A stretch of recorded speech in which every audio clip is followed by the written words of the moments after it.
computer because I think my cloud is full. Dude, Travis, here we are. So let's just say I got Travis Liles here, and we're just going to roll. I mean, it's pretty straightforward, for those of you that, have listened to the show, right? Travis and I have known each other for a little bit, but God, man, there's so much I want to ask you. I'm so excited. I have Cool. pages of notes, but if you guys don't know Travis for some of his work and like the podcast stuff that you're putting out, man, you're doing all this awesome stuff I didn't even know about. So I started going down these rabbit holes, trying to be like, what's this guy up to? What's he doing? You have 2 little girls, you said, husband, dad, technical strategist, which we're going to find out what that's all about. Okay. And then you say runner on the side, which is funny, how you presented that to me. And then my friend. And it's been great. I have to say, connecting with you the last few months, man, and towards the end of 2018. I don't even know how I stumbled upon or how we tripped on each other again. I must have come on one of your races or something. And then I was just like, what is this kid doing, man? And so the power of social media, it's you're not quite sure how those paths cross, friend of a friend, and you see something like, what the heck is that? And then off it goes. And then, we had some other connections, we'll get into your running, but you do a lot of running. And then I had a buddy I went to high school with who I think ran across the state of Tennessee or did one of those 300 across Tennessee. And you're like, oh yeah, I've seen that kid. Or we've been in the same races together. He's a friend. He's like a good friend of a good friend of mine. That's so cool, man. So wait, you are living where are you living right now? You're in Portland? I'm in Portland, Oregon. Yep. And you're not from there. Where are you from? No, not. I am Central Illinois. So grew up around Springfield. Was there for the first, 20 some odd years. I went to Eastern Illinois with you. Yeah. And then moved down kind of near the St. Louis area for a little bit. And then the last about 5 years ago, we just said, let's move west and packed up and moved out here. So that fascinates me. What was the trigger to move west? Because that's a big deal. Because you had children at the time too. So I mean, yep. Right. So and to do that with kids and everything. So what was the straw or whatever? So I do this running thing. I do this kind of long distance running, generally on trails and kind of mountainy stuff. So I'd been coming out west for races for handful of years, and we kept coming out, and every time I'd come out here, I'd get home from a race or whatever, and I'd tell my wife Michaela, we should move to wherever the place I just went to, right? Well, so I was in Sheridan, Wyoming, we should move there. I was in Silverton, Colorado, we should move there. It's just and then I work for Microsoft, so we're headquartered out of the Seattle area. So I'd spent some time in the Pacific Northwest, and I'd come out here for work, and we got to move out there.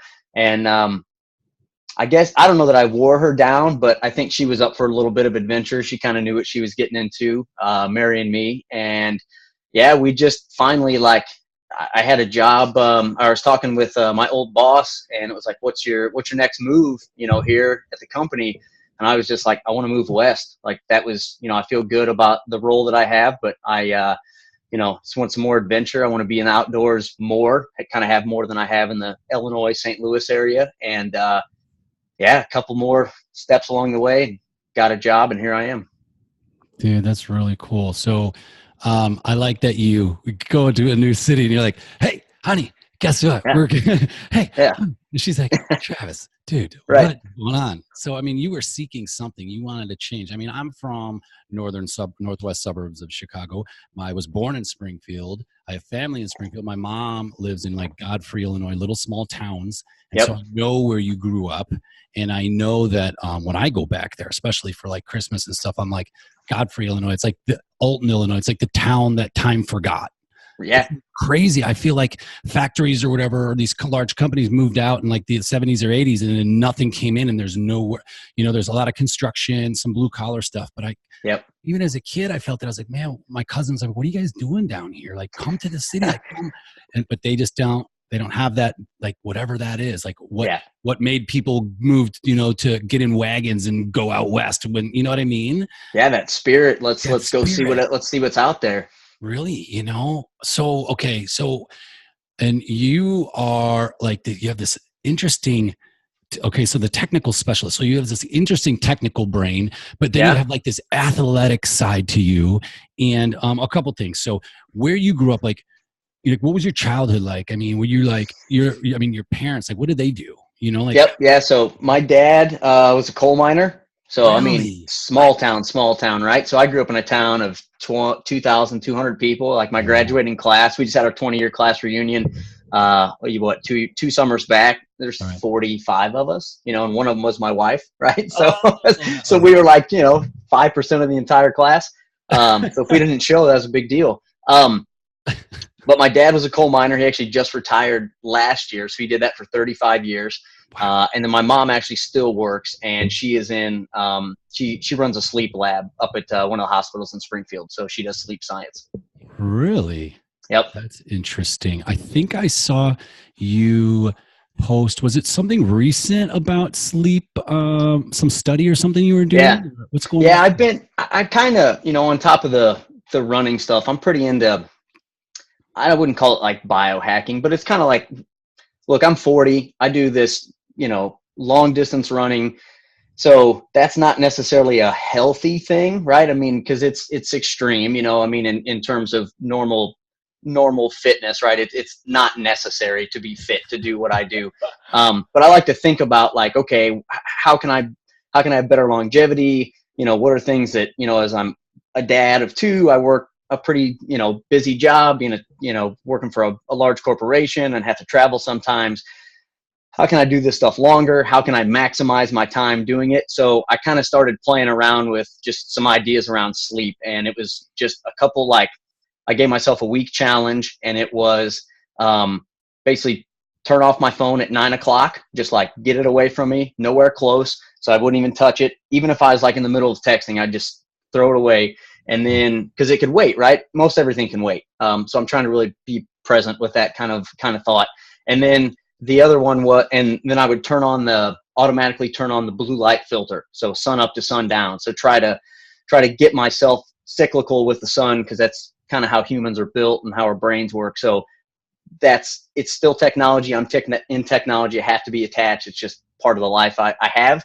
But I decided to do that for a week and just see like, what could I gain or of anything, right, out of just this really simple tweak. And what ended up happening was I picked up almost 50 minutes of sleep extra per night, and about an extra 40 minutes of REM sleep, which is that like deep regenerative sleep where you capture thought better, where your brain is soaking in all that stuff you've done, and then also your body actually recovers better through that REM cycle. So just like a nothing kind of tweak, boom, got some extra sleep out of it. And for somebody, again, that's 40 years old and does a fairly destructive habit from a physical standpoint, any little advantage I can get, I'll take. Yeah, let alone, the job and then children and a wife, and balancing that and keeping that all, like even keel, right? As stress is happening. So what were you tracking it with? So I got a Garmin watch, and the watch has got a built-in heart rate monitor and like advanced kind of sleep tracking. So it will actually monitor heart rate through the night, which can translate into when you're in deep sleep. If you get up and go to the bathroom or whatever, like it pulls that and says, this is time that you're awake, or if you're restless. So I use the Garmin watch, and that's got an accompanying app for it too. What's that cost? Like a couple $100? That looks pretty. When you put your hand up, I was like, whoa, look at this thing, man. Yeah, there's varying degrees, and I definitely splurge on this. So this is like GPS watch, it's got really long battery life. I can put maps on there if I'm out doing some, long distance adventure kind of off the grid. It's a good tool to have with me. So. Yeah, I mean, I don't mean to like seriously pry into like, like honestly, but I mean, can a normal person buy that thing off the rack? But you're also like sure. That serves a purpose for you. Like probably it does. Everybody needs that functionality. No, it's about a $600 watch. Yeah. But it's something I use pretty much every day, and it's a tool, right? So you think about hobbies that you're into. Running has running shoes and shorts and shirts and a watch, right? So it's I don't golf. Golf clubs cost a lot of money. golf fees cost a lot of money. You know, I don't really drink much. I don't, you know, so there's all kinds of places you can spend money. So this is just where I choose to put mine at. No, man, that's awesome. That's really interesting because Jenny and I, so Jenny came through, and just to relate to the sleep thing, it's been an issue for us. I mean, literally last night I went to bed, I don't know, at 11 or 12, which was good. Jenny went to bed at probably 4 and got up at like 6:30, and I felt bad waking her up, but like we had to go. And after law school, like she was crushing it like that through law school, but now she's got a job, and we thought it would chill out, but it hasn't because of the projects. And for some reason, about 11 o'clock at night, her and I are like, it's go time for us. Like we can just jam work till like 3 a.m. But then we're getting at 6. You know, meditation helps me a little bit, but hey, it's not going to help 2 hours of sleep or 3 hours of sleep. So I said to her, I said, okay, now she got this big project done last night. And I said, let's do like a sleep thing. And you know what? This is good because I was going to say like, let's like come up with some whatever plan, but I like maybe let's just try a week. Let's go to bed at a decent time. So you shut your phone off at 9 o'clock. You don't go to bed. No, the phone's no. Now I go to bed around 10 or 11, but it was just like, because there's so much stuff that happens, right? So news is popping up all the time. You're looking at what other people are doing, and it just gets your brain firing. Like maybe it's an exciting thought of like, oh man, I should work on this. Or it's, oh, I'm so tired of hearing about that. You know what I mean? So it's like there's all this ebb and flow that comes with this constant news source. So I think that just cutting that out was probably one of the better parts of that, because I could just turn my brain off sooner, right? There wasn't something constantly firing. I mean, there's actually your phone pushes blue light. Blue light is what the sun does. That's what tells your brain to wake up, like when the sun comes up. So there is that. I mean, there's a physical reaction that you have to it, but I think the mental piece is a huge part of it as well. Wow. I want to ask about that. So I guess, and I'm going to get back to where you grew up, but wait, the one thing you did say was the blue light filter. Is that the thing when I go to like night mode and I put and it makes like an ugly, like yellow hue on your phone? Yeah. I like that. It's super simple, right? It just makes your phone look cruddy for a couple hours, but I mean, it's not a big deal. If it helps with a little bit of sleep, like if you get an extra 30 minutes of sleep, it's worth it. Huh, dude. That's really cool. I see, because if you shut it down at 9, then you would think that you'll start to maybe unwind or quiet down. That's right. And then maybe instead of ramping down, whatever, that's later on. Okay, dude, I get it. So your mom does sleep stuff. So she might have had some insight for you there too, maybe, huh? Or did you ask her about anything? I a little bit. She sent me some different studies about sleep and athletics and performance. And there's a ton of stuff out there, really across performance in sports and performance in like productivity tasks. Mm-hmm. So basically what it comes down to is a normal that's not the right term, but a person should get about 8 hours of sleep a night. I mean, for real? That's for real, lot, man. Right? Yeah. And they say if you go beyond that, because the way that REM cycles work is they get better the longer you sleep.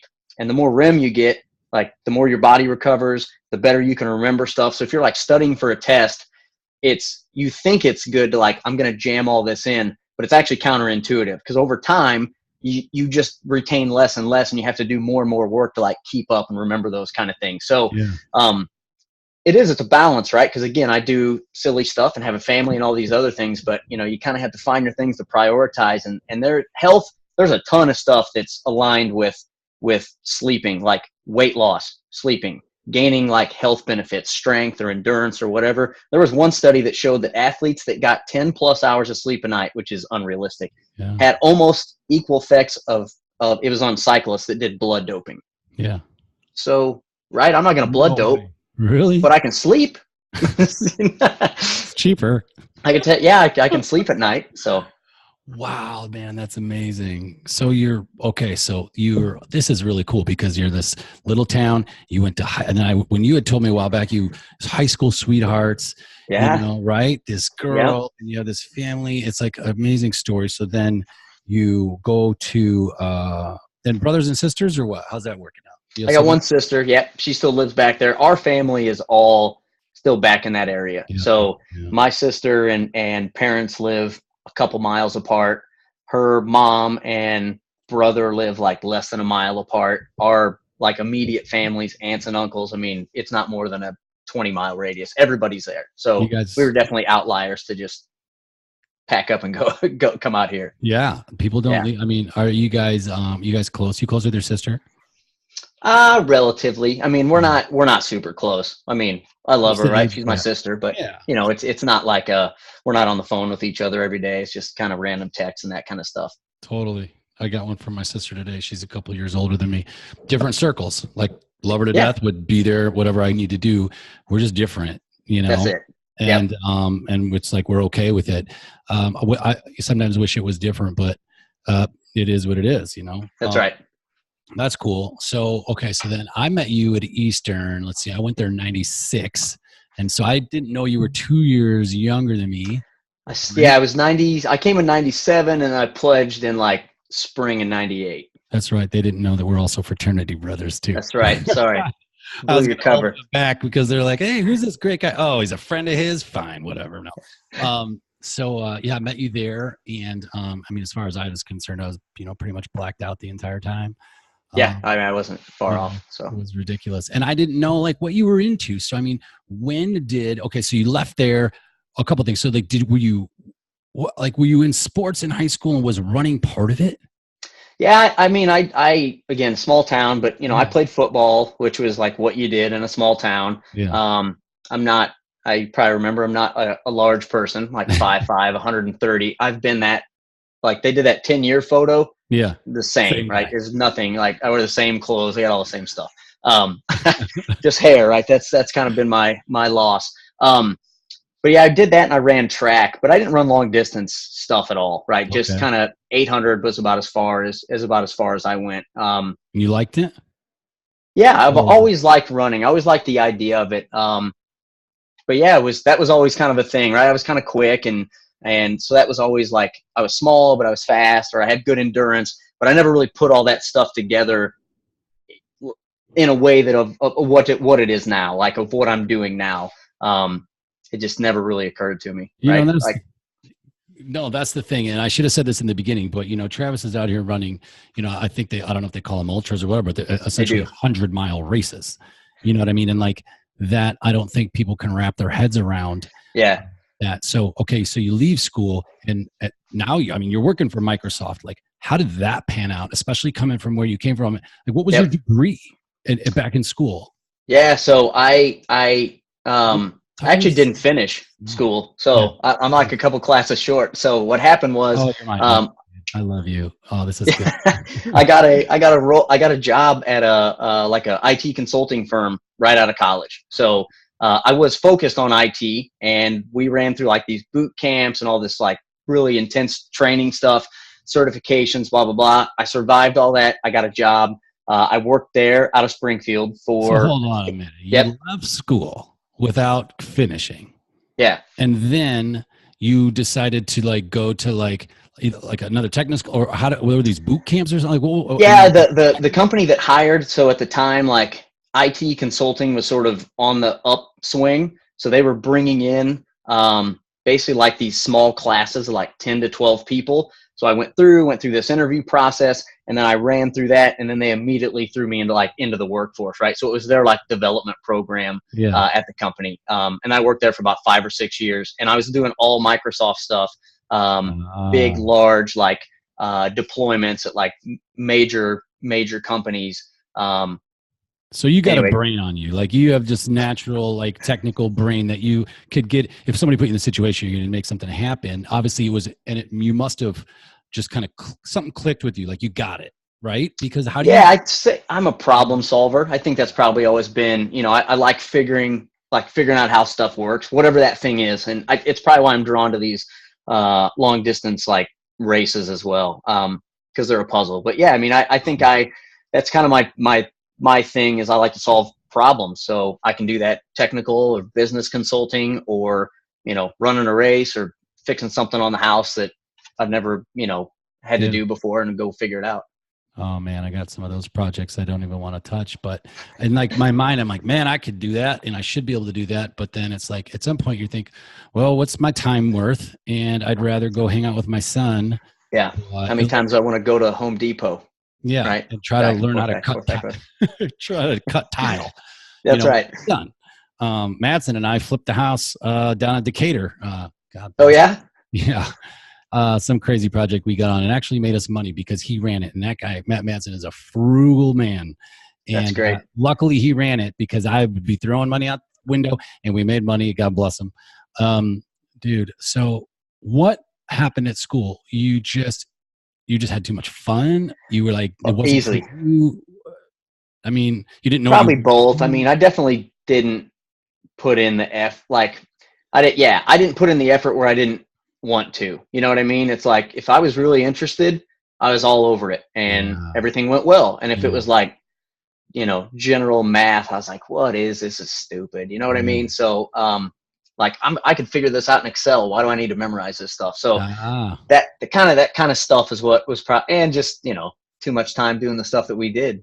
Yeah, that's true. So how many years were you there? Were you there 3, 4? No. I was actually there up until, should have graduated. Right. And I was like 2 classes short, but job started, and that's it. Now I've been at Microsoft for 13 years, and I could go back, but it's sort of like, what for, No, that's interesting. To share a quick quip on that. I mean, I went there in 96, which was my second school, because I went to Harper in Palatine with a bunch of our buddies that that are friends of ours, and had to get out of there. And so then I left there 99. And then I went back up and I did Roosevelt and like Schaumburg. And then I did something. And then I went to Regis in Denver in 2009 when I went there. And this is a little known fact. I actually just got my diploma in the mail like a couple weeks ago. Hey, congrats. That's awesome. I went back to school, and then I had this one class.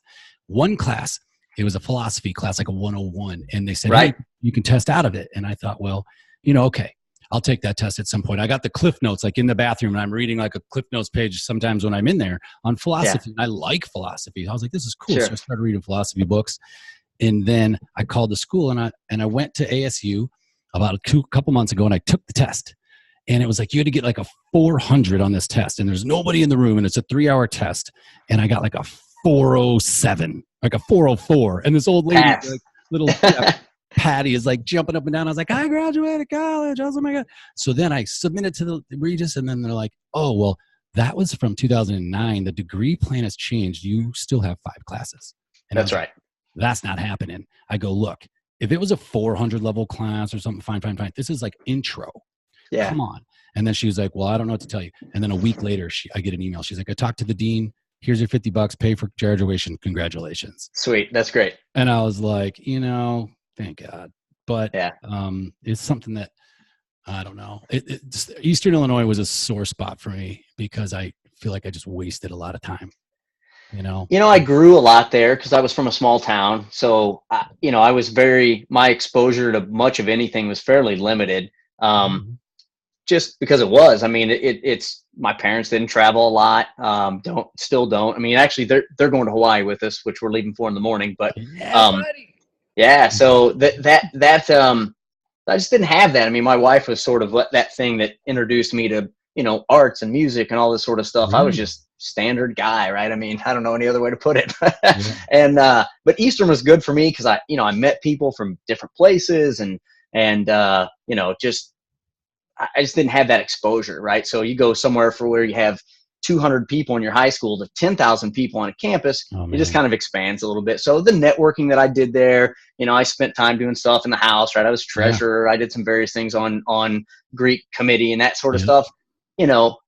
Resume builders, no, but experience builders, right? And it sort of put me in a position to learn a little bit more about how business works and how organizations run. And it was all valuable. I mean, and of course, the lady that ended up hiring me out of college went to Eastern, right? So that didn't hurt. And we started talking about Greek week, and I think that sold the deal. So, oh man, I remember there's always something. You were a good guy, always a good guy. And I think that's the base that you got from your upbringing. And no doubt. And then the rest of it is stuff that then we can learn and network. But if it's the reverse, if you're coming from a jaded environment, right, or you're constantly negative, or you're condescending towards people, then shifting a personality shift like that can be made, but it takes a while. So you already had that base, which is huge, man. So your wife's the music, like the art, she kind of brought you into that and stuff. Yeah. What is, she was it country? Is it hip hop? What is she into? All of it? No, I'd say more like, just kind of pop music. But I mean, Yeah. I'd never been to a musical until I was Yeah. with her, right? I'd never been, I really never like spent time at museums. Now we go to the art museum, we go to shows, we go do all kinds of stuff, especially out here because the art scene's incredible here in Portland. So, or live music. I just didn't do that stuff, Yeah. So. Huh. That's really cool, man. So you got this thing, you work through the 5 deals and then the 5 years there, and then you get this Microsoft like link up because you already know the product. Yeah. And this is probably 2005 at this point, maybe? Yeah, about then. Yeah, 2005, 2006. Yeah. And then, but you're still living back home and you're working for Microsoft at that point? You're still living back down near Springfield? Yeah, I was living in the Springfield area, and then I got a job out of the St. Louis office. So we ended up moving a little closer, kind of in the Edwardsville, so like kind of bordery area there. Yeah. So we still weren't that far away from, we were like an hour from where we grew up. And then I was down there for about 8 years. So worked out of that St. Louis office. And like I said, I had a talk with the manager and said, I want to move west, and here we are. That's so cool, dude. And the reason why I talk about a lot of this stuff is because, like, look, I didn't know, like, let's just say, even though it's a couple credits short, no degree, you're working for Microsoft and you're like making it happen. And I try a lot of these times on these shows is to show people that like everybody has their own path. You can do whatever you want to do. Yep. And like normal people can do whatever they want. You're running 100-mile races and you work for Microsoft and you come from a town with 2,000 people, like, and without a college degree. Like that's an amazing story as far as I'm concerned. Sure. Not everybody has to go to jail or go to rehab or whatever it is. You know what I mean? It's right. like we all have our challenges. So you get it. So then when did like the running come back into your life?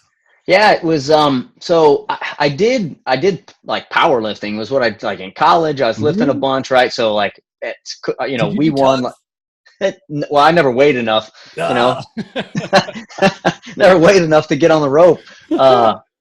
But we did the power. I won the meet there like 3 years in a row for my weight class. Yeah, and I just when you only weigh 130 and like the low weight's 170, like that's a big gap to go. So it didn't matter how strong I was. And so the other guy that showed up in the 130 class wins again.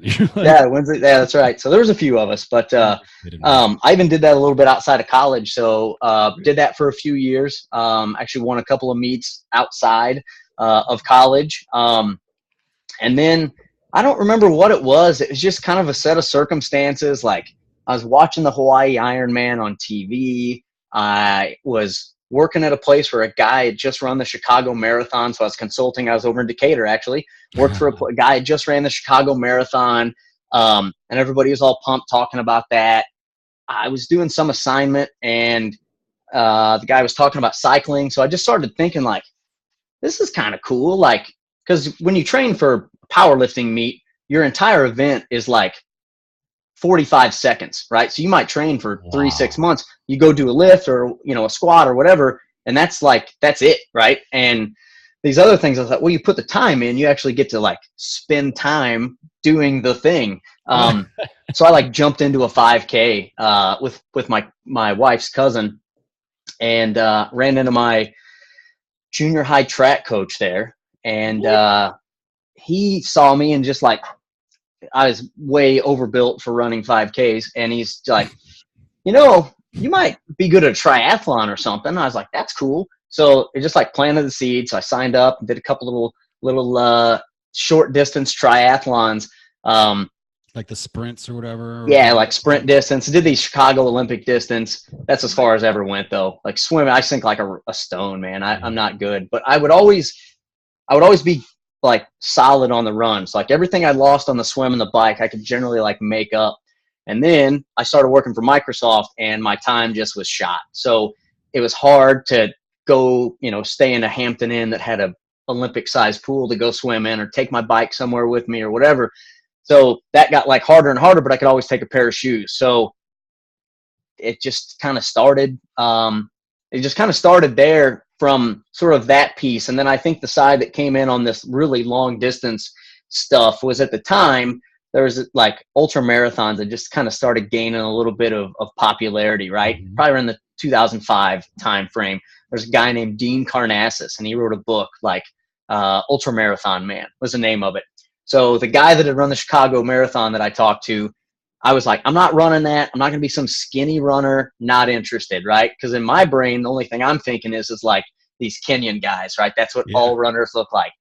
So he brings in a magazine and like drops it on my desk, and he's like, look at this guy. And Dean was like this pretty buff looking guy. And I was like, all right, yeah. And he's like, and he orders pizza when he's out running, like, because you can eat whatever you want. And I was like, all right, I'm interested. Let's check this out.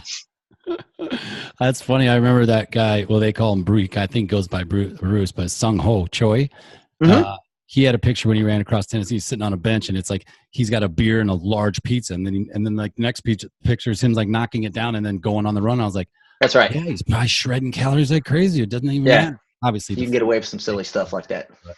Man, that's interesting. Tell me about like the first, because you said you kind of skipped by the Olympic distance, right? So that was that like the first? Because I want to get in, obviously, to the mental side. A lot of it is like your mentality when you're running these things, because it's your self-talk is, now that you're deep into it, you probably have a grip on that. I don't know, and what tools you use to help with that. Because again, is how do you stay positive? What I want to get into is how do you stay positive, like through those negative self-talk and stuff. But when you're run, you've been running, but that first long distance, how was that? Like, not performance-wise, like where you ended up, but like how did you handle that? I actually, it was that first 5K I was running, and I was running this, 5K, 3.1 miles, and it's out and back, and you kind of go over this little hump of a bridge, which at the time was like a hill, right? And I live in Illinois, right? So we don't have hills, and we didn't have hills there. Yeah. So I was like wanting to walk. I'm like, I'm going to walk this. And I thought, no, you can't walk it, man. So you got over it, and I was like, oh, I didn't have to walk it, right? So it's like little small win, right? Small win. That's how I think about a lot of stuff. But that was one, like, and I thought, okay, now that I'm over that, right? And then time goes on, but I remember that one very distinctly. Like, I'm gonna walk, and I kind of like looked around, at people around me, and was like, well, this person isn't walking, so I shouldn't walk, right? And then again, you get over it, and you get this little victory, and then next time, like, well, yeah, it's a little harder than running flat, but I can get over this. I had. When I was living in Omaha, these guys, I started this company, these guys would run this loop, and I don't know how far it was, but it seemed pretty far. It was at least maybe 2 miles. I don't know. And we would do it at lunch. And my thought was, I'm just not going to stop. Even if I'm barely shuffling, I just won't stop. And then that's my win. Even if I'm just like, boom, boom, then it's cool. Yep. And so I get it, because that was my goal. I was like, if I don't stop, it doesn't matter how long it takes. That was my win to myself. And so I totally get that. And so, oh, I lost you.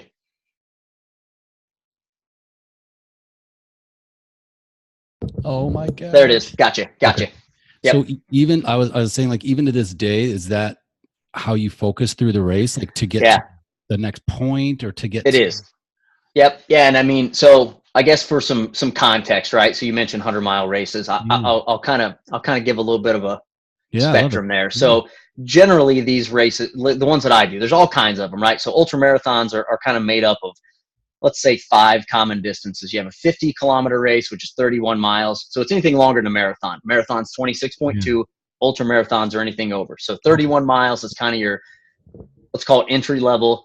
50 miles, there's 100K, which is 62 miles, and then the 100-mile. Now there's other formats that you can do, right? There's 135-mile races, there's 200-mile races, there's all kinds of stuff.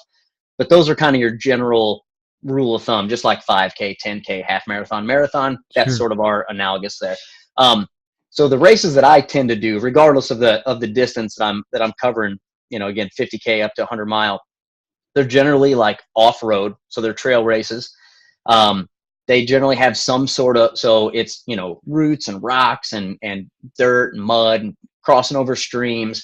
And they're kind of the reason I moved out here is kind of the mountain scene. So they are always like hilly or mountainy.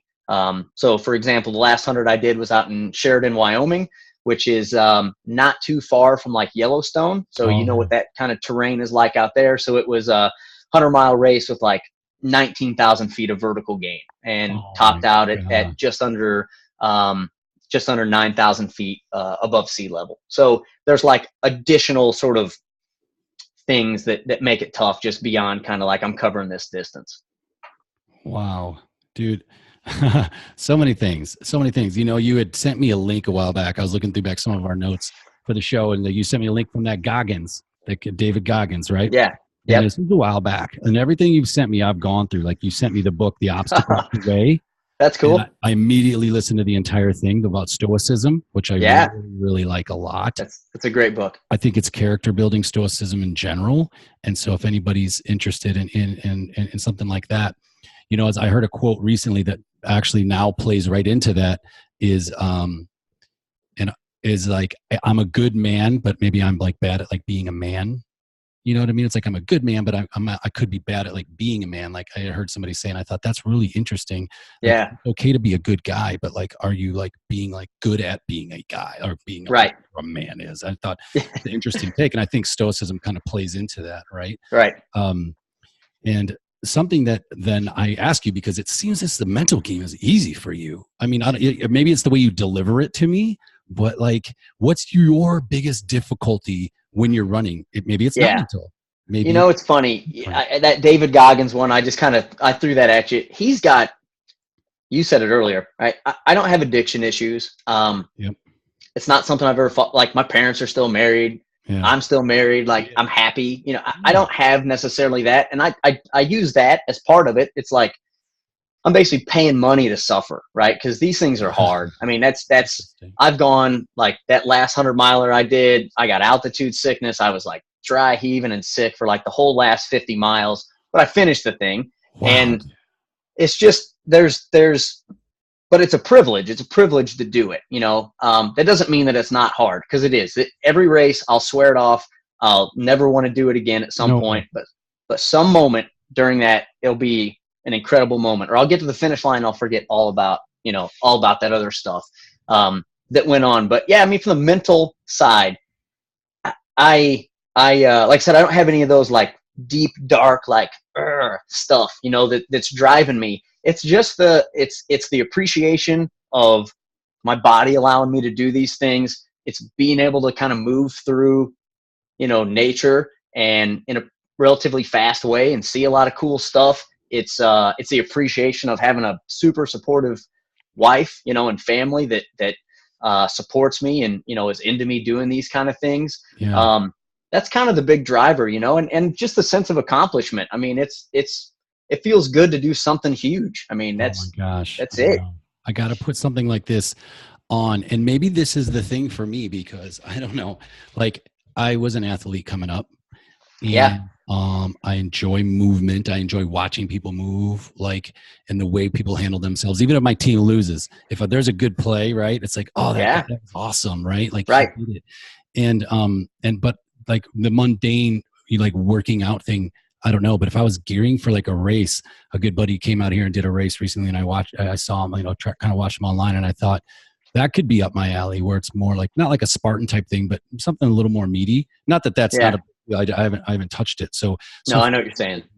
It's not so much the mental part of like quitting during the race. You start then having these challenges, like you're dry heaving, maybe you're dehydrated, altitude sickness. There's these challenges that you were going to overcome. It's like, oh shit, I wasn't ready for that.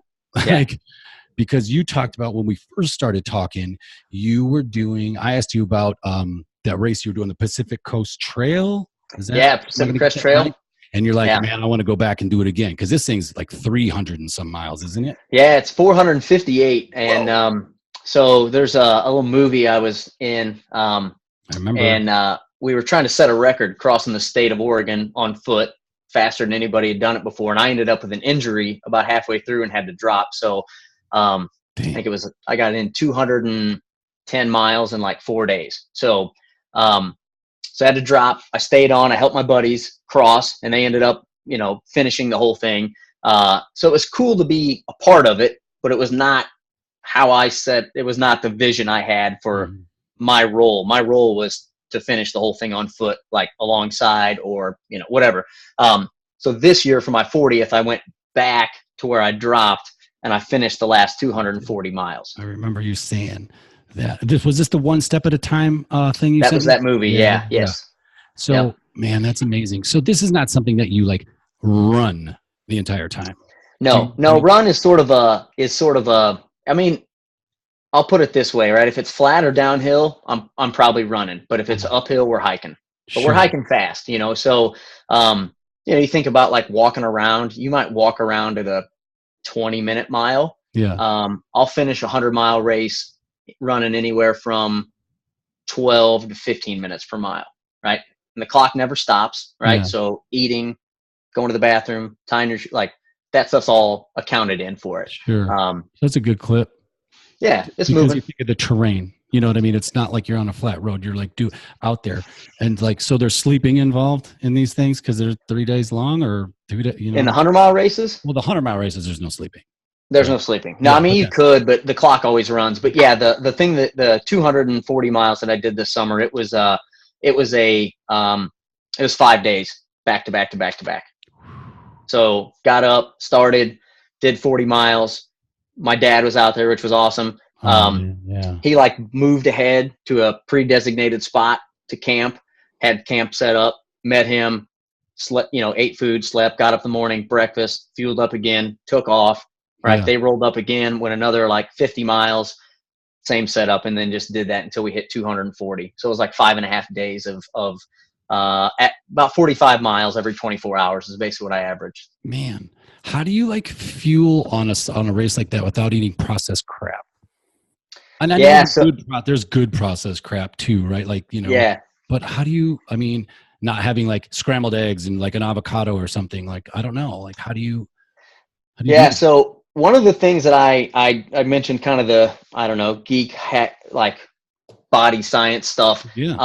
I got into this, probably most people know it as like keto type of diet, right? Okay. So high fat, low carb. So what that flips is the ability to not need as much sugar, especially at lower heart rates. So in that PCT thing, I had stuff out there, but I had stuff like Lara bars. I might have an avocado. There were absolutely points where I'm drinking, like my dad would meet me halfway through on like really gnarly sections. And I had fried chicken and like a half liter of Dr. Pepper, right? And then went another 25 miles. So it's tough. Like that's all there is to it. Like, in this hiking world and this kind of running and ultra marathon stuff, it's really hard to not eat garbage because garbage is light, right? And sugar is light and it's quick energy. So I switched my diet around so I didn't have to take in as much of that. Normally I was taking in, 200-300 calories an hour of like sugary stuff. I pushed that down to like about 100 calories an hour of that garbage, good garbage, I guess. And that helped, right? It definitely felt less like oppressive, right? And on me and on my system. Are you a creature like that? It sounds like you're pretty habitual. We all do it, but like on purpose to the point where every morning you eat the same thing. I know Tim Ferriss talks about like, like refried beans and whatever he would like eat the same thing, to also make it easier on yourself, to like, you have a system in place where you don't have to wake up and think, what am I going to wear? What am I going to eat? Like, so you kind of have that thing going. A little bit. I'd say I'm probably, I went and saw the Rachel Hollis movie with my wife. Like I was the only guy in the whole audience, which was kind of cool, but it was great. It was good to kind of see what she's listening to and into.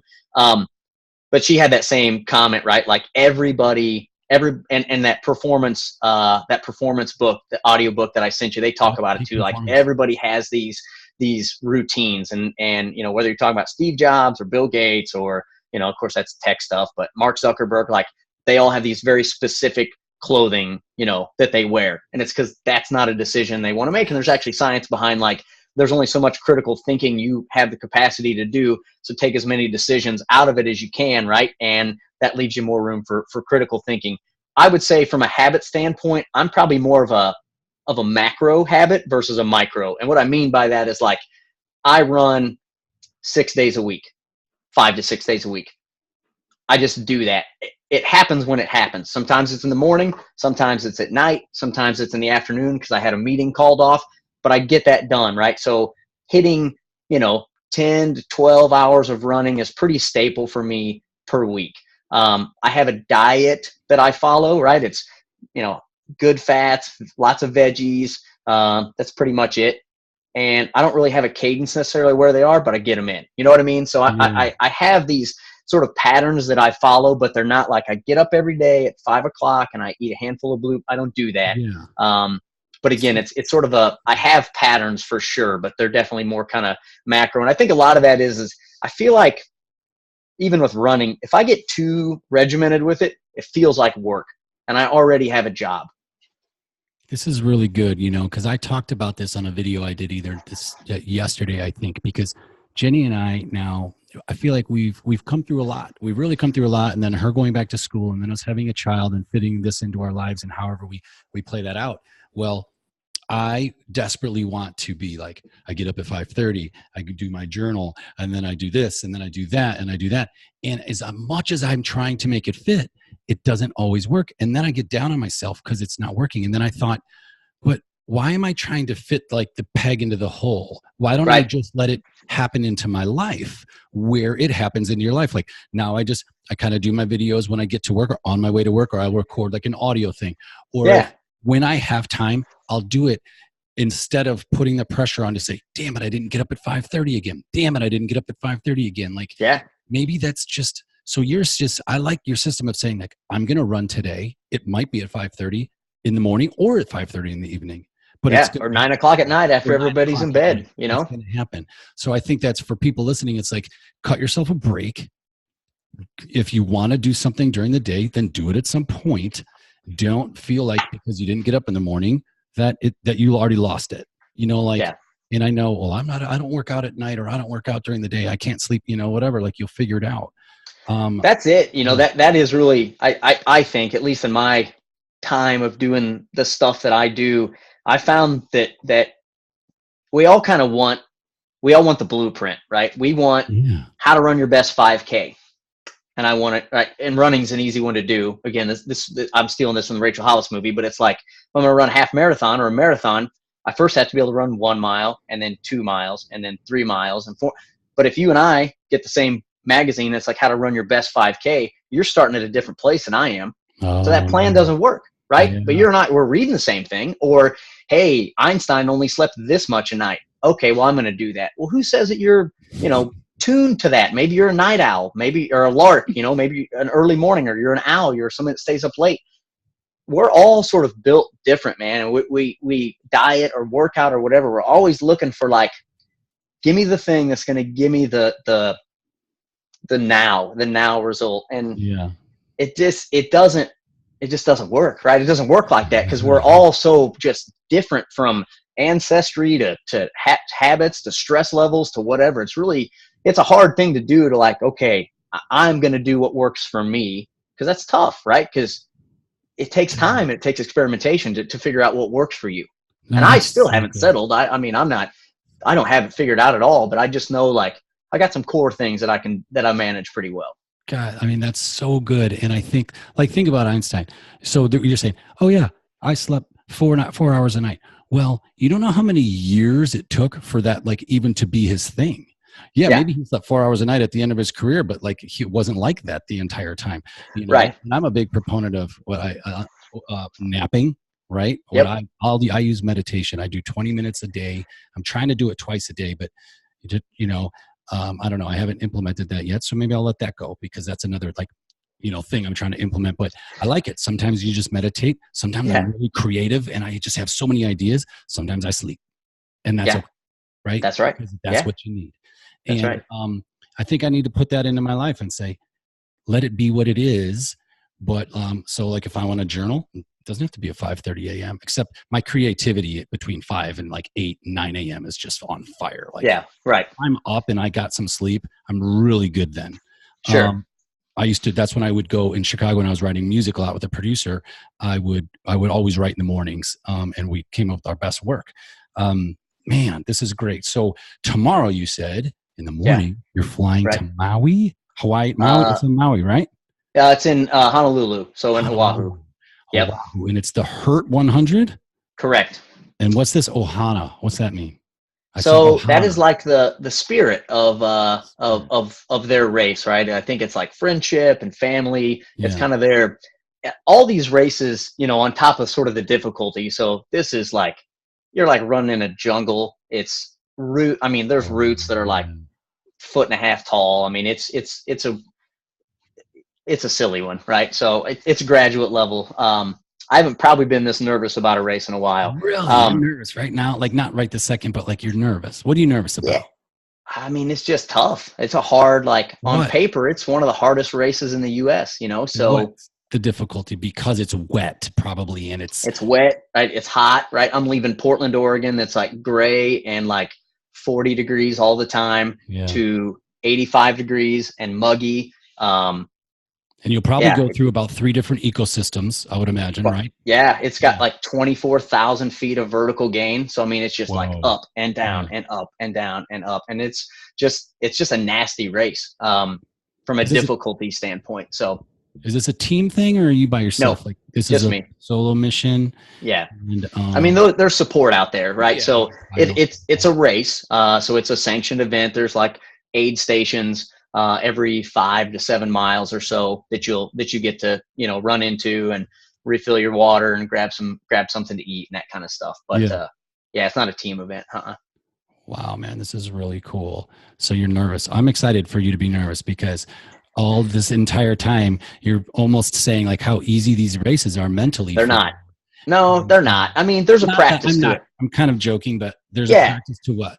There's a practice to all this stuff. I mean, you know, it's whatever that 10,000 hours. I mean, type of thing, right? I've run 2,000 plus miles a year every year for the last, I don't know, 12, 13 years, something like that, right? So 2,000 miles of races, not even including. No, just training and everything, right? I run about 2,000 miles a year. So this will be I've completed 1,100-mile races. I've dropped out of a couple.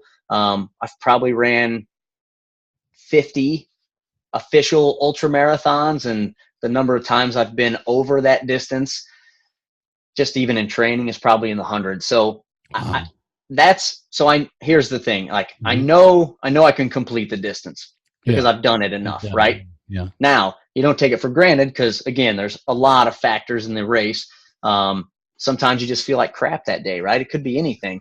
That's true. But I know that if everything is equal, I should be able to finish it. Now, where I finish, how, you know, all that kind of stuff is always, you know, a bit up in the air because I'm there to compete, right? I mean, I'm not going to win because there's a gap between the elites and where I land at. What is the goal? What is the goal then? Always to just get another step better. Like, hey, I finished 10th, I finished 8th, I finished whatever. I mean, I've had some second place finishes. I've had some 6th place finishes. I've been top 10. You know, I've been kind of around. I mean, I think top 5 would be awesome in this. Cool. And just looking at times. And again, you kind of have to say all things equal because if it rains, it's a completely different race than it was, you know, the year before. Here comes the long shot. Yeah, exactly. Yeah, so you just don't know. But I look at the times. I know what my skill level is, and if I can execute properly, you know, top 5 is like an A goal. So, like in golf, 30 hours is like I think I can finish in 30. Okay, I think I've got 3 hours, 4 hours possibly on the upshot. So that's how much time, right? You can lose in an event like this. There's 4 hours. Wow. Or more. So, okay, because that I think about in golf, right? Like I'll play in some tournaments and it's like, they always talk about, you have to have a plan, man, because otherwise what's the kind of the goal, or what are you shooting for? Or it goes out the window. And so you do have a goal, like you want to take, it would be nice to be top 5, or is it's kind of like a time thing too. You're saying, hey, 30 hours, I'd really like to be under 30 hours because I know that I'm doing well at that point. And then wherever. Yeah, it's a tough race. I think if you land in the 30 hours is like the slowest I'd like to be. I think in the 28-hour range is a pretty solid time there. Yeah. I think anything north of 28 hours would probably, depending on competition and some other things, right, would put me about in that spot.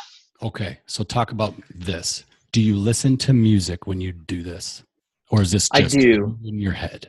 I do. Okay. Yeah, I do. So the first man? The first 20 miles, I generally don't listen to anything. I just kind of get settled in, kind of get my fueling going, my hydration, you know, all that kind of stuff. But I know just from practice that generally around that like 23, 25 mile mark, I generally have a lull in a race. And I'd say it's pretty easy. It's because that's usually about the time that I stop for training runs, right? I usually do like a 25 miler or something like that. So that's usually like you're starting to wind down. So I generally use music as my trick to keep myself, happy and give myself something to take my mind off of it too. So what do I listen to? It's all over the board, man. It is. I listen to some great '90s rock, right, from our like Nirvana, college years, and stuff like that. Yeah, and Stone Temple Pilots, and then there's some newer stuff on there, Lumineers. I mean, it's kind of a broad swatch of. I've got some Bob Dylan on there. Is it? I think there's some great. Go ahead. No, you're fine. No, I just say there's some kind of sentimental things that I'll throw on there, like The Greatest Showman is like a big deal for my kids, that movie, right? Yeah, so sure. I've got a couple of those songs on there just to, put my head in a different place. But I will, but there'll be times where I don't want it, right? I don't want music. I don't want a distraction. I take them off, tuck them in my shirt, and just kind of be where I need to be. Yeah, that's interesting. I know when I practice golf, what I found for me, and actually there's science behind it, and I didn't know this at the time, is I will listen to the same song on repeat the entire time. In fact, my sister made fun of me when I grew up. When I first heard UB40, Red Wine, I listened to it on repeat for probably 3 months. And my sister's like, you're going to hate this song one day. And I love the song still. And my wife will be like, I'll listen to one song for like 2 or 3 weeks when I really like a song. And then I'm the same way. You are? I am. So like, I wondered if because the girl that, I think she swam, I don't know, some crazy distance. It wasn't just the channel. It was like some crazy swim that she did. Might have been from Cuba or whatever. Says the same song on repeat. Is that right? Because it was a rhythm thing, and it was, and so I just wondered how that played. I'll definitely get in that, right? So if something, I was running Ozark Trail 100 a couple years back, and I was like coming down this big bluff, and I'd been kind of having a low spot, and got some food in me, and I kind of had a bolt. And Party Rock by LAMFAO, whatever that, Party Rock, that was on, and I was like yelling it, right? Like Party Rock, like running down the trail, right? Just everything was feeling awesome, right? It's those moments you look for, like when you're in the zone and you just sort of like, it's that one you're always looking for. It's fleeting. You can't always figure out what the formula was to get it, but I had it. It was that, and then it was directly followed up by a song by a band called what is it? Five Finger Death Punch, right? Like a aggressive metal song. Those were the two back-to-back songs I hit, and I played those two songs over and over for probably the next 10 miles. Awesome. Because there was just something about how those two were playing together that I got something from. It just clicked for me. Yeah. That I just got turned on to that band a couple months ago. My ED manager, I'm a recruiter, and she said, well, you got to listen to this. We totally different tastes. I like country music and this and that. Well, I like it all, but I like country music. And so she turned me on to that and some song by them that I've been jamming to. That actually, when our brother Chris Bogues passed away recently, that was one of the first songs I listened to by them. And it just had me. And I was like, oh my gosh, it's amazing. Yeah. Yeah, I thought about music. I was like, there's probably people that are like, you can't listen to music. It's a purity type thing. There's all types There's all kinds of people. There is. Yeah. You can't worry about it. No, I want to do what you were, though. Yeah. Like how it played to you. Because, we're all different, and it is what it is. It's the experience and what it means to you. What's this? Sometimes I know I set this maybe for about an hour. Do you have a little bit of time still? I do. Yeah, I got some time. I'm all the way packed and ready. Runner's high. It's like, do you get that? When does that happen? Does it ever happen to you? I don't, I don't know. Like, does it happen multiple times during one of those things? Yes. Yeah. I think, right. I don't even know if it's exactly, I think it's a runner's high, and it kind of goes back to that moment. I can pinpoint, I was running the Leadville 100. I know I know I was coming down off Hope Pass, which is like 12,600 feet. I've been feeling like garbage. I started dropping, so you're losing altitude. So I'm sure that played into it too, from just like an actual physical standpoint. But everything was hitting, and I remember that moment coming down there because I knew that when that happened, that I was gonna that the possibility of hitting my goal time was happening. Like I knew it right then. And so Leadville does this thing where they have what's called a big buckle, and that's under 25 hours. I don't know where it's at, but it's a belt buckle that's like this big, right? It's stupid. And but you get the big buckle if you finish under 25 hours. I actually finished under 24, but I had this moment where like everything was hitting. My pacer was like the guy, you can have people kind of run with you after usually about the halfway point. And my buddy that was running with me, like just saw me in it and was just like cheering and yelling. I remember that. I ran a race down in LA, same thing. I was like running, it's coming down a hill. There's like the sun was setting between these two peaks. And I remember that moment, like, you know, and those you chase it, right? So that's what I was kind of saying. So all the time for me, like chills. I'm dry heaving. I don't want to be out here. It's muddy. I've been slipping around. I've been hailed on. I've been in a thunderstorm. I'm out, like all this sucks. You get one moment of that, which is like maybe 5 minutes out of 24 hours, and you're going back for it because you want to find that. You want to find that. So yeah, I mean, I think I hit runners high sometimes. I mean, but it's not an all the time thing. But when you do, you know it, right? And I can vividly remember the moment, like what I had on, like what clothes I was wearing, where I was at on the course, like all that stuff is very clear in my mind. Interesting. So this is not something you hit in training a couple times a week? No. Okay. I don't. Yeah. Because I didn't know you that. Hit flow state sometimes, right? You know, where you're kind of like everything you kind of are, for me, I'll kind of forget that I'm running. It's not in my 7 miler around the neighborhood, you know, that's like the least exciting run that I do during, like, it's generally not there. Sometimes it happens, not very often though. It's generally on my kind of long runs, and the scenery's popping or whatever's going on, right? And the moment just kind of hits. But yeah, it's not at all. It's like I said, it's fleeting. I'd say it's probably why I keep doing this stuff. Like you chase that perfect moment. It's totally right. It's just, I use golf a lot because it's pure to me and it's outside. And it's one of those things where when you hit a perfect shot and just a pure shot, you're like, oh, and people will come back for that. They will come back for that because it shows them what they're capable of. And you're feeling it. And you're like, I know the game is in here. I'm seeing it happen. And then more it happens during a round, you know, flow state. Yeah. Plus maybe on your morning runs, you're not in the same state. Maybe you're thinking about work. Maybe you're like, I got to get back because, you know, my baby's sick or, you know, whatever it is. And so it's a different, you probably, you don't get there for that. Did you ever read or listen to Stealing Fire?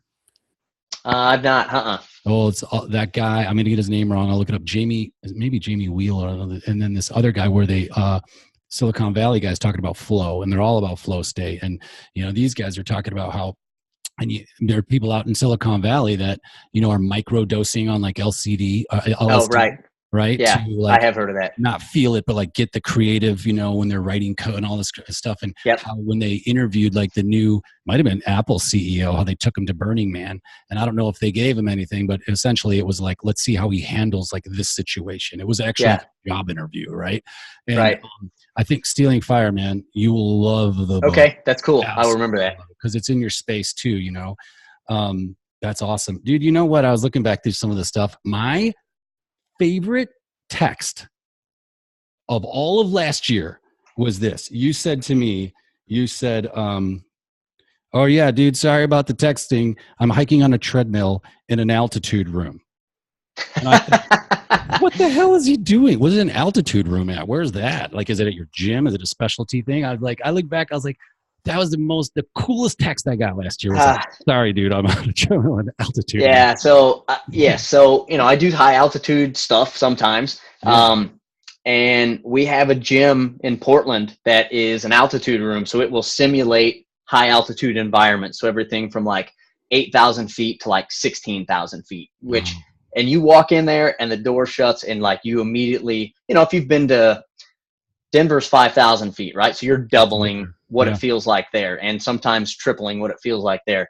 So you're in there and I would just get on a treadmill and hike. And a lot of it's about just being uncomfortable. Because I don't know how much real like physiological benefit there is. I don't know that science has been proven out, but I do really believe that what you sort of gain in like sometimes miserable training, right? Treadmills are not my favorite thing, but it puts you in a place of like, I'm going to get this workout done so that, again, you can be appreciative when I'm out in Hawaii and maybe I'm not feeling so hot, but I'm not on a treadmill. You know what I mean? So, but yeah, so there's a altitude room and I would go there and I would do some workouts in there. That's really just to do kind of some cheater acclimation, because they say to acclimate, you need to be in a place like 2 weeks, like minimum, Really? To get acclimated. Yeah, everybody just flies into Denver, drinks a bunch of Heineken, and goes up the mountain, and then tries snowboarding. And they're from Chicago, and they think they're one day in Denver is going to do it, right? Yeah, I don't know. It doesn't sit well with me. I've had possible like altitude, sickness or whatever, almost a couple times, and my wife was always like, "Come on, suck it up," and I'm like, "No, like I can't breathe. I'm tired." Yeah, your heart's racing, and you're lightheaded, and it's not fun. It isn't fun. Something on your website, what is it? Travis Liles? I didn't want to pull it up because I didn't want to mess with the bandwidth, but you have the quote there. It says, it combines the glamour of sweating with the convenience of not stopping. Yeah. I stole that quote from, I think it was the Daily Show or something. They were mocking some situation where people were trying to like, migrate into a country, and that was the quote, and I thought, well, that's applicable for what I do. Dude, that's really funny. So like, okay, I have a couple more questions, and I just have like just some fun stuff to add. I mean, not that this is interesting, I could talk forever about it, but so what, like, I want to ask a bigger question than this, but the question that's coming out is, what's next? Like, what can be your goal besides a different city or a different race? Like, what could it be?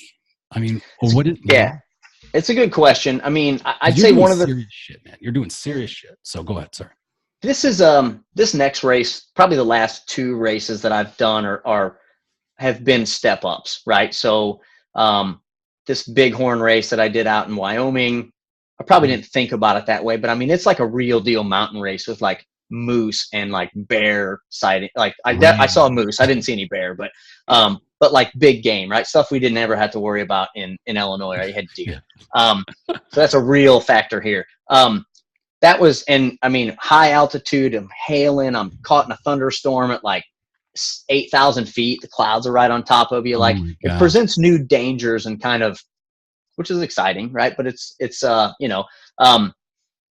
and this race that I'm doing in Hawaii is, again, it's a hard race. So I'm really starting to get that, and then that trek that I did across Pacific Crest Trail, or the second half of the Pacific Crest Trail this summer.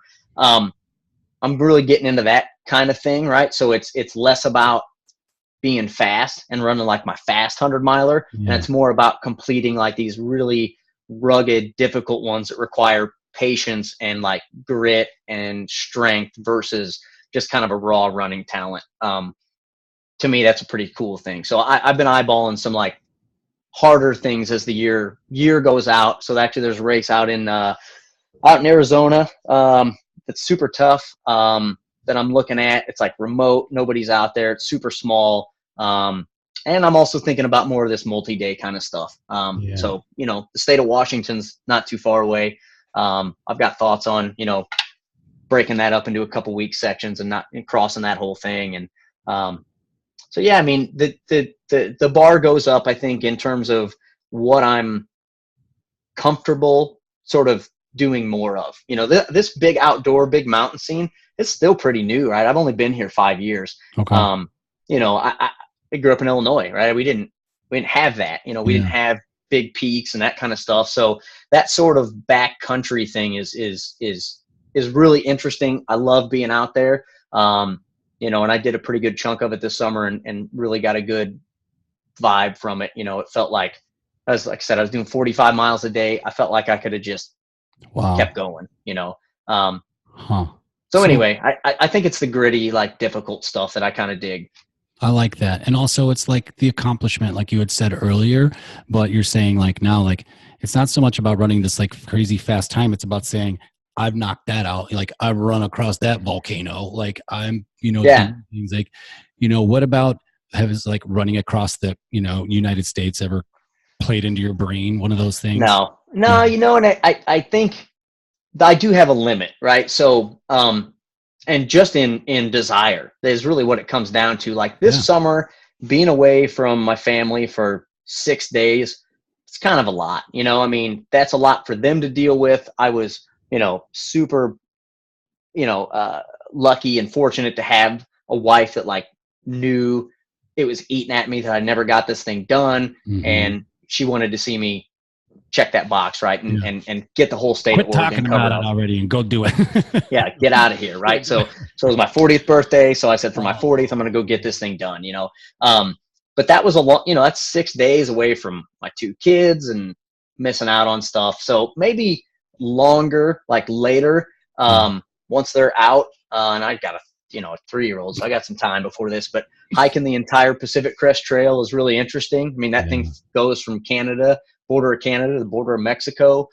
Appalachian Trail on the East Coast is really interesting as well.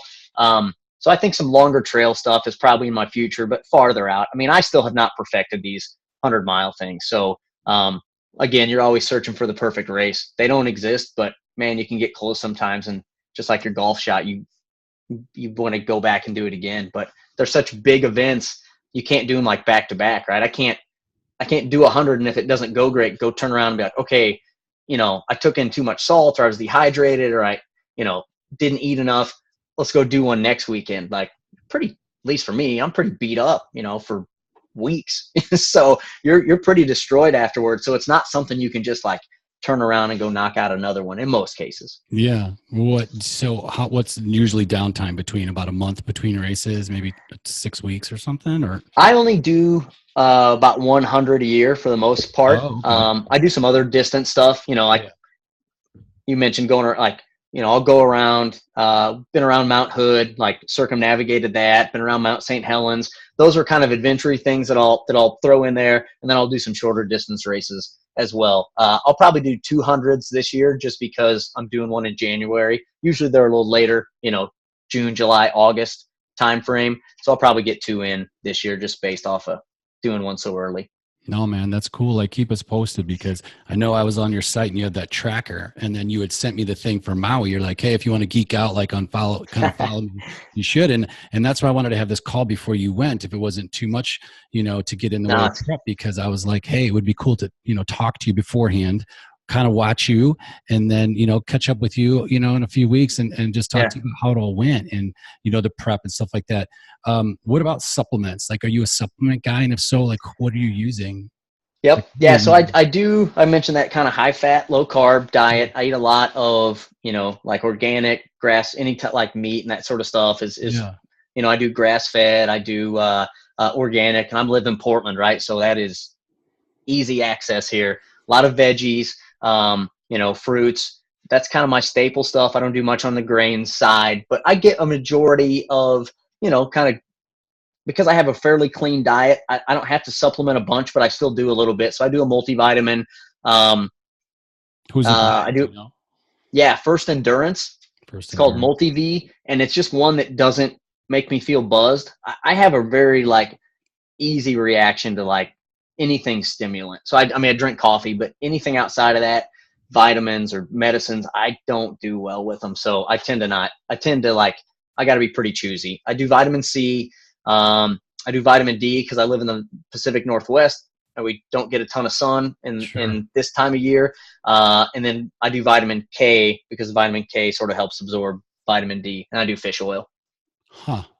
Oh, it's interesting, because I think that's pushed in front of us a lot, right? And we all probably are, deficient in a lot of things and try to supplement with them. But it's in addition to, not, hey, I didn't eat any vegetables today, so I'm just going to have a pack of, like I've been, I was totally marketed to, what's his name? This whole Total Human. Yeah, there you go. This is, what's his name? Joe Rogan, and. Oh, yeah. Talking about these guys. And, right. And my buddy ended up becoming like friends with the guy that I can't remember his name, man, and I wish I knew. Anyway, I'll get back to it, but just to test it out. So I bought like a 30-day kit, and this is my second month actually, because I put it on auto and I forgot. So you get another one before you finish the first one. But it's nice because they have like a daytime, and then they have like the night too, right? So, and I'll send you, whatever it is, just check it out. But I like that, like kind of the night support, and it's all interesting. And I actually do. I take magnesium at nighttime. Helps me sleep. Melatonin. It's magnesium. Magnesium. Okay. Yeah. So magnesium is just it's an electrolyte, right? So you have salt, sodium, magnesium, calcium, potassium. Those are the 4 components of an electrolyte. I take a little like half teaspoon of this magnesium stuff. I said I don't supplement, and then I'm sitting here talking about it. I guess I do. And I put a little pinch of salt in there too. But I run a lot, I run a bunch and sweat. So I'm kind of sweating those kind of things out. But you said something to me in one of those texts too. You're like, yeah, something about salt. You're like, yeah, you might want to add like a teaspoon of salt. And I'm like, man, this guy's like measuring it to the friggin' teaspoon here. Awesome. Just over the course of a day, it's not too much. But no, I know. It's just kind of funny. I was like, that's awesome. Dude, this is great. Like enlightening. The cool thing, again, I was so intrigued, first of all, to hear what you're up to, but then to see like, how people get through things like that, you know what I mean? And what their challenges are. Everybody's different. We all have our own things, but this is a fun thing for you, but it's also this challenge for you. And then balancing it with life and family. You've turned me on to a few books and a few audiobooks, and I appreciate it. And anything you think, man, send it my way. What are you reading now? You talked about the movie. I was going to ask you about a movie, but you saw the Rachel Hollis deal. Yeah, it was great. I've heard really good things about. Is that the Wash Your Face Girl or something like that, or whatever it's called? She wrote that book, and then they started this kind of conference, right, to inspire women, and they did a movie, kind of basically all the behind the scenes and kind of how it all came about. I gotcha. Yeah. So what's the book now? Like, what do you? So I just finished up that performance book that I sent you. So it's like performance. Man, I don't know the name of it. Right? Yeah, performance, and it's really cool. So it's all this like science around sleep and science around emotion and happiness, and like, so it talks about these things, and then it correlates them like with what's happening, right? So when they did an example, right? They took two groups of people, they brought them into a room. One group, they said, we want you to be happy and feel good and be positive, and they had brain scans, and they were like, had parts of their brain firing. And then this other group they brought in, and they're like, just keep it dull, don't get too pumped, and we're going to give you the same problem to have. And like, this part of their brain wasn't firing, right? So it's this idea of being happy, right? Being positive actually has ramifications on how your brain works. Going out and seeing incredible things causes awe. Awe actually lowers the stress in your body, right? It helps with it releases interleukin 6, which like reduces stress. And so there's all these things that we sort of do that I don't know, like maybe that's why I'm drawn to this mountainy stuff, right? Like I'm in awe of it. It relaxes me. Like I don't realize that that's the thing that's happening. And then I keep craving it and wanting to go back, right? You like to feel positive, and you got the Positive Life Co. because that helps you be more creative. Well, being positive fires other parts of your brain, right? So I don't know if it's chicken or egg, but this book really explores a lot of that kind of stuff. That's really cool. I want to make sure I get the title. I thought it was Peak Performance, but I'll put it in like the show notes. I think it is Peak Performance, and then there's like another couple lines by it. But one of the guys was like one of the fastest high school milers in the world, and then the other guy was this like super brilliant economic healthcare mind, and the two of them got completely burnt out by like 25. And this book sort of goes into like, it's kind of that longevity thing I was talking about. Like, how do you stay at the top of your game and not burn out? And this sort of goes into like all these practices of sleep and meditation and, mindset and all those kind of things in terms of like, and rest, like appropriate amounts of rest, like grinding is like, it's cool and you can do it, but it's not sustainable for any sort of time. So that kind of goes into those things. So trying to work those into my life and be better about it. Do you feel what's interesting is when you hit 40 is it's like not like the fourth quarter. I sometimes call it like the fourth quarter because I feel like between 40 and 60 it's like what, like, don't you also feel that like you're just hitting your stride yeah like I do, just becoming like good at like being you maybe or whatever?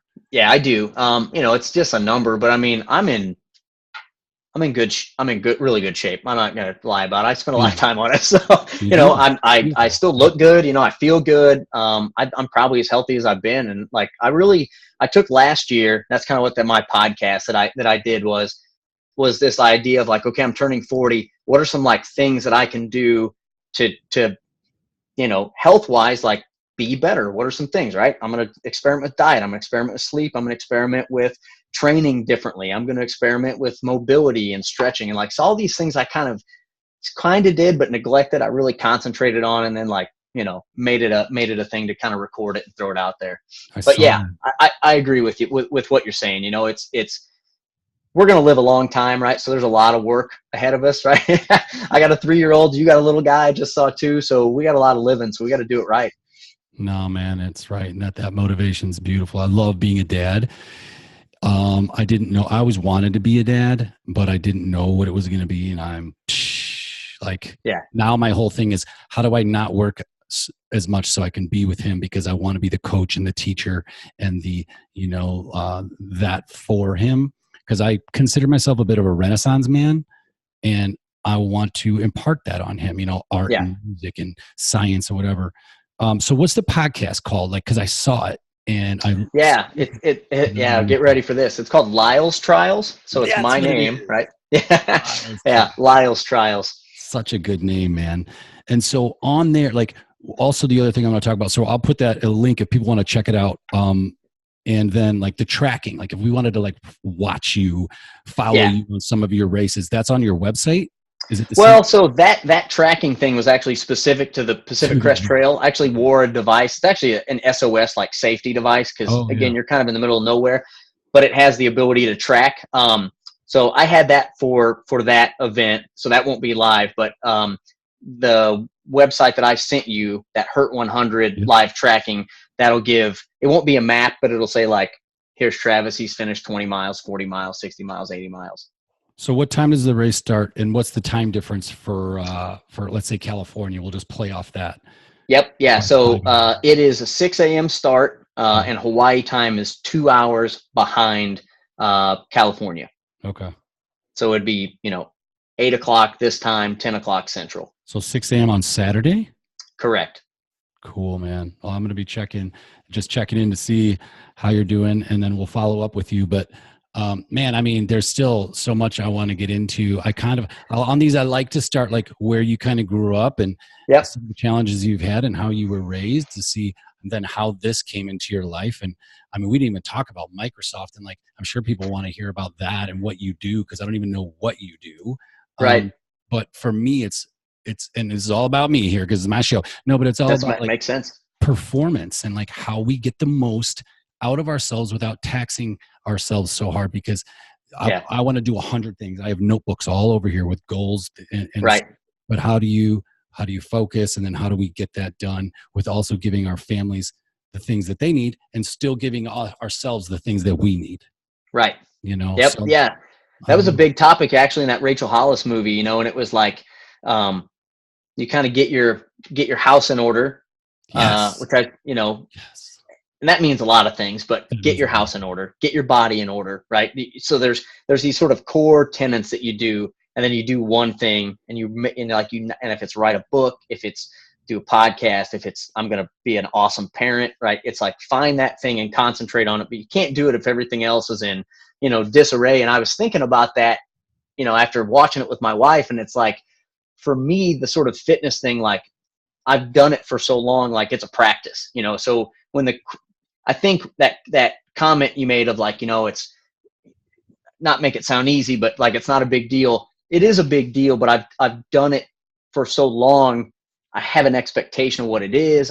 I know roughly what to expect, especially in like a race, those kind of things. So that thing is not the hard thing for me. It's not hard for me to get out the door and run. It's not hard for me to, go run 50, 60 miles a week, because I do it.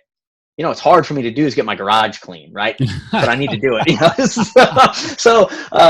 or there's other things too that it's just not my focus area, right? So because something has to give, right? So it's, what do I care about? Do I care about having a spotless garage, or do I care about being able to go out and explore and see awesome places? So it's a super simple answer for me. So the garage gets let go, and then now I'll get back from this race, and I won't be doing anything for 2 weeks, so I'll take care of my garage. But anyway, no, you have it. No. It's not anyway. It's good, because the garage sometimes, like our house, we did a big huge purge. Yeah, I saw your guys' video on that. That was great. Our house in order, right? Our proverbial house in order. But then you do all these things, then you come back and your garage is a mess, and you're going, damn, like that's still hanging over my head. But it seems that you're managing that. And so it's how we manage stress. And I'm sure exercise helps a lot, It does. So, right. No, dude, very insightful stuff. And to you, I didn't mean to make it sound easy. And I know that you know that, but like when I asked you about supplements, you're like, I don't take too much. And you start talking about, you're like, oh, maybe I do. It's like, I think that you know so much that sometimes you've just done it. So it's kind of second nature to you, but like you have this things that we can learn from. And whether you know it or not, it's inspirational. Yeah, it's food first in that world. It's food first, right? That's where everything should come from. I mean, I've got buddies that are vegetarians, vegans. I got a buddy that's a fruitarian, right? That eats like 15 pounds of fruit a day. I know people that are straight up carnivores that only eat meat. Wow. And there's one really which is crazy. I feel like, but whatever, right? If it worked, humans are super adaptable, but there's one like common tenet across every diet. And that's like eating real food. You eat real food, you're better off, like, period, right? You're not eating something with a bunch of ingredients on it. So anyway, I just get really, diet's this thing that I think people super struggle with. And again, it's that blueprint. Like, man, I have a friend that went vegan and they lost all this weight, or I have a friend that did keto and they lost all this weight. Yeah. But I mean, there's a lane, right? And it's all around like quality stuff. Like if you eat quality stuff, you're going to be better off. Like, yeah, that's my tangent. Sorry. No, it's beautiful because it shows us your thought process and it's an insight to you, and who you are as on personal level is what's unique. And that's what we want. I think people do want the blueprint because they don't want to go through the year or 2 or 3 or 5 that it takes to figure out that the teaspoon of salt to get to the next level. That's right. It's silly, but dude, no, it's true, right? I mean, that took time to arrive at that, and sort of have that thought in my head of like, okay, well, so-and-so's cramping up or they're having this may help, that takes a lot of failure on my part, right? Of throwing up at races, of bonking, of all that kind of stuff. Like, it still happens, right? I still make mistakes, but I make less than I used to, right? Which is the key. What the hell is bonking? That's a pretty common runner thing, right? That's where you hear people like talk about hitting the wall. That's like a thing. It's where you're just out of juice, You bonk, you went too hard, too fast, and your body just gave you the middle finger, right? And it's all struggle from here. And then you knew better. You're like, I shouldn't have got out the gate so quick. You're chomping at the bit. Yep. That's funny, man. Hey, dude, seriously, inspiring stuff, man. I'm so happy to connect with you. You got a good head. You got a good heart. It's fun. I love it. I'm going to be trying to follow you this weekend. I'm going to, but I just, I don't know. I'm excited and I wish you the best, and I'm sure everybody does. And good luck. Be safe. And just thanks for taking the time, man. I mean, I know. I appreciate it. Yeah, you got a big trip, and so we're excited. But I'll connect with you after, even if it's by text, just to hear how it all went. Okay. Right. That sounds awesome, man. All right, man. Good luck to you. Take care, brother. All right, buddy. Thanks. Have a good weekend. Enjoy the fam. Thanks, brother. All right, buddy. Bye.